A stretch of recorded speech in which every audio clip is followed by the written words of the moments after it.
Et ce mardi, coup de projecteur sur Havre. Havre, c'est vous, Grégoire Terry, un chanteur normand, d'où votre nom de scène, qui a décidé de venir vivre en Bretagne. Excellent choix, c'est pour ça que vous êtes là ce soir. Havre, ce sont des chansons folk, intimistes, pleines de poésie, un brin mélancolique, mais qui ont pour objectif de consoler, dites-vous. Expliquez-nous cette histoire de consolation. Bah oui, l'intention de ce premier album et ces chansons, c'est vraiment pour moi, ce sont des chansons refuge.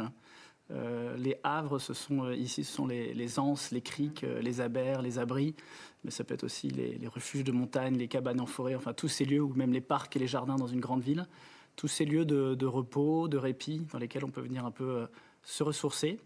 Et donc mon intention, c'est effectivement de partager ces chansons de consolation et qu'elles apportent on va dire le même réconfort que les écrire m'a apporté. Votre premier EP intitulé Nord a vu le jour cet automne. Oui. Je ne me trompe pas. Et voici un extrait avec le morceau L'homme a disparu.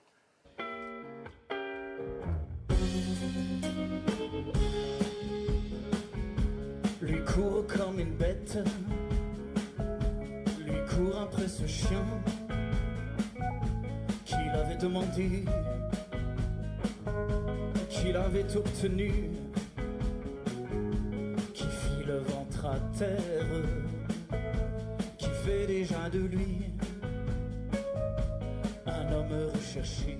Voilà un petit extrait de vous sur scène. Alors nous évoquions les violences sexistes et sexuelles en première partie d'émission. À ce propos, dans ce premier album, on découvre la chanson Silence dans la salle, qui rend hommage à Nadia Murad, survivante au génocide des Yézidis en 2014 en Irak, qui a échappé aux violences sexuelles de l'État islamique, qui a reçu le prix Nobel de la paix en 2018.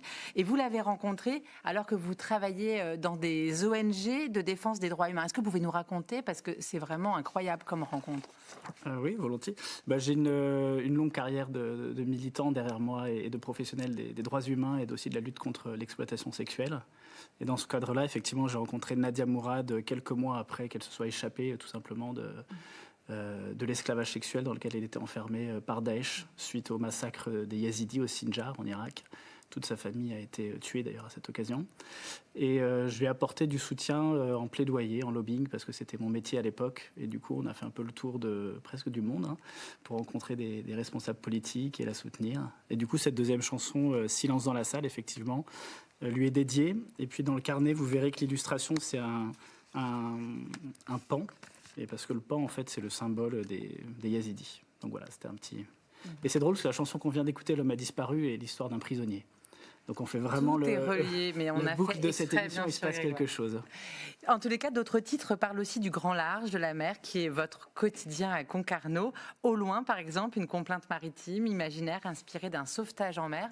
Vivre en Bretagne vous a inspiré de nouvelles thématiques, même si en Normandie, vous n'étiez pas si loin de la mer, Grégoire. Oui, alors, en tout cas, le littoral, il est très présent dans mes chansons. Et encore une fois, les havres, pour moi, c'est vraiment les lieux où je me sens le mieux. Et c'est pas pour rien que je suis aujourd'hui dans un port. Le Havre, c'était un port. Concarneau, c'en est un aussi. Ce sont les estuaires, les rias, c'est ces endroits où la mer rencontre la terre.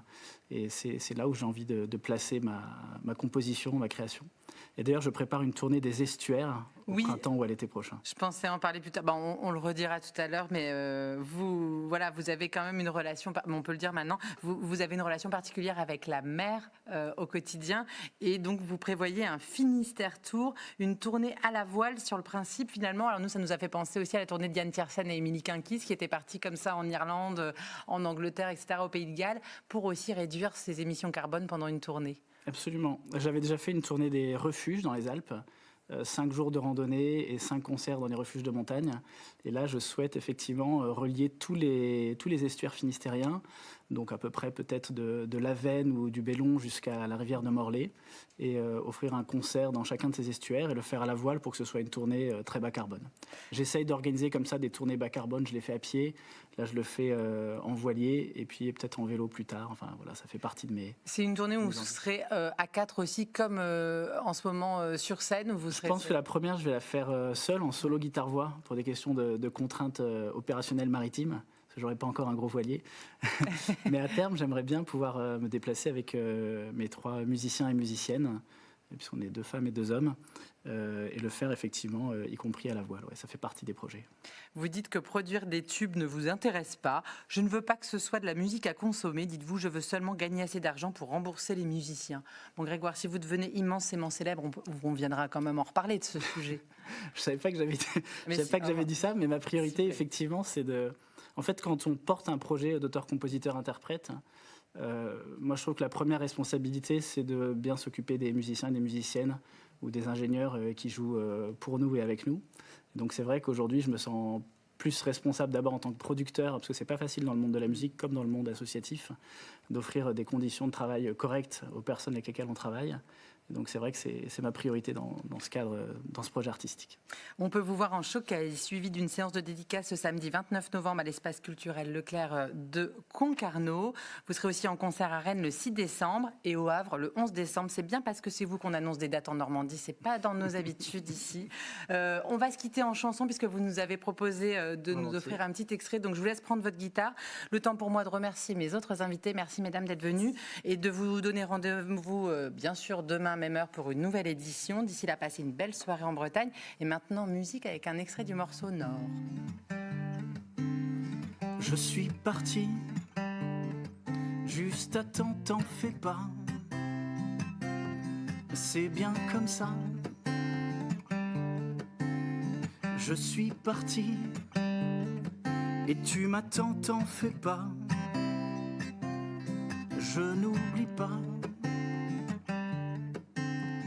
À l'aube d'une déroute, j'ai pris le nord, et depuis je le suis, méthodiquement. À l'aube j'ai pris la route, celle du nord, et depuis je m'enfuis. Et toi l'ours emmène-moi, au fond de ce bois où se boit l'eau de source. Et toi l'ours emmène-moi dans ta course.